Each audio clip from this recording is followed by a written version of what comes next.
अस्सलाम वालेकुम जी। ये आपकी जो प्रेजेंटेशन आपने मुझे भेजी थी, इसी में मैं आपको फर्दर इसके अंदर बता रहा हूँ कि इसके अंदर आप क्या कर सकते हैं। तो कल वाली क्लास में जो मैंने इसमें आपको बताया था कि आप किस तरह डिज़ाइन वगैरह जो स्लाइड्स पे कर सकते हैं, तो आपने इसी तरह इसको प्रेजेंटेशन को बनाया।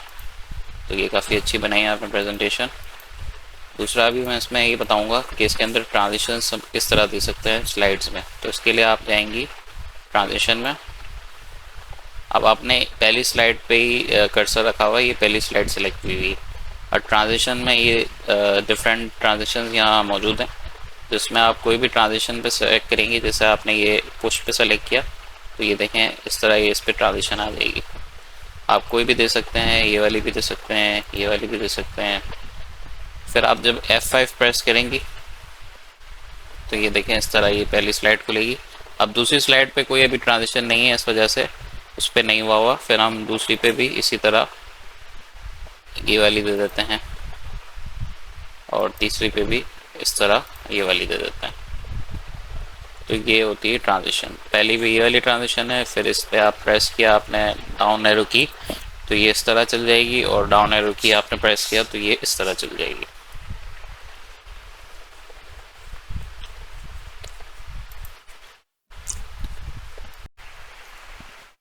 जी, आपने ये ट्रांजिशन तो समझ आ गई हो आपको कि ट्रांजिशन आप किस तरह लगा सकते हैं। इसमें बहुत सारी ट्रांजिशन है, आप कोई भी इसमें यूज़ कर सकते हैं। फिर इसके बाद इफेक्ट ऑप्शन का इधर एक ऑप्शन है, तो उसके अंदर आप फ्रॉम बॉटम पे क्लिक करेंगे, तो ये फ्रॉम बॉटम से ये शुरुआत करेगा इसकी ट्रांजिशन की। फ्रॉम लेफ्ट से करेंगे तो लेफ्ट से आ जाएगी, राइट से, और इसी तरह टॉप से। ठीक है। और इसमें आप साउंड भी डाल सकते हैं स्लाइड में। तो आप यहाँ पे अभी नो साउंड पे क्लिक हुआ है, आप यहाँ पे जैसे अभी मैंने यहाँ पे क्लिक कर डाल दिया साउंड। तो अब अप्लाई टू ऑल करूँगा मैं, तो यहाँ पे जब प्रीव्यू में F5 से देखूँगा, या यहाँ से भी दे सकता हूँ मैं प्रीव्यू, तो ये देखें कुछ साउंड नज़र सुनने में आ रहा होगा आपको। अब ये सब में अप्लाई टू ऑल किया ना, ये सब में आ गया है। ठीक है। इसके बाद हम ये एडवांस स्लाइड में यहाँ पे चेक लगा हुआ है ऑन माउस क्लिक पे, मतलब क्लिक पे या जो माउस क्लिक पे या पे डाउन एरो की से ये स्लाइड चेंज होती थी ना, जो हम कर रहे होते थे पहली से दूसरी में फिर तीसरी में।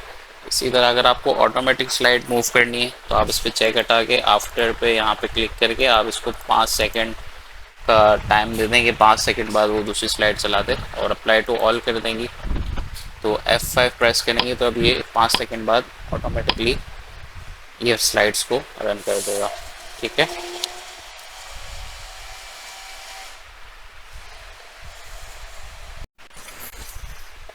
और दूसरा मुझे आपको ये बताना था कि कल हमने जो डिज़ाइन में पढ़ा था ना, फॉर्मेट बैकग्राउंड, तो उसके अंदर एक फर्दर चीज़ में मुझे आपको बतानी थी कि डिज़ाइन में आपने अभी यहाँ पे तो ये ग्रीन वाली सेलेक्ट की हुई थी ना थीम, तो अब मैं इस पर सिंपल सी ये वाली सेलेक्ट कर रहा हूँ।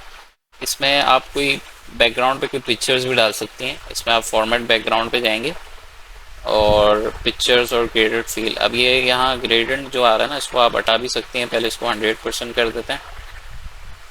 इसको 100% कर देंगे तो ये ग्रेड ये ट्रांसपेरेंसी आ जाएगी ना इसकी। अब यहाँ से आप पिक्चर भी कोई दे सकती हैं। तो आप अगर फाइल से देना चाहें तो फाइल से दे सकती हैं। जो फाइल का मतलब ये कि आपके सिस्टम में जो तस्वीरें मौजूद हैं वो भी दे सकती हैं। जैसे मैं यहाँ पे ये पिक्चर डाल रहा हूँ यहाँ पे। अब ये देखें ये बैकग्राउंड पे ये पिक्चर भी आ गई। ठीक है। अब इसकी ट्रांसपेरेंसी को आप इसको एडजस्ट कर सकती हैं कि इसको ट्रांसपेरेंसी इस तरह दे सकती हैं। क्योंकि पिक्चर भी आप लगा सकते हैं इसके अंदर। हार्ड बैकग्राउंड ग्राफिक्स तो कुछ इसमें है नहीं, और सिर्फ अगर पैटर्न फिल देंगे तो ये पैटर्न आ जाएगा, और पिक्चर में आप पिक्चर भी लगा सकते हैं। ठीक है। तो ये मुझे आपको बताना था। बाकी फर्दर मैं आपको एनिमेशंस और वो जो होंगी वो मैं आपको दूसरी क्लास में बताऊंगा। तो आज इतने ही हम कर लेते हैं।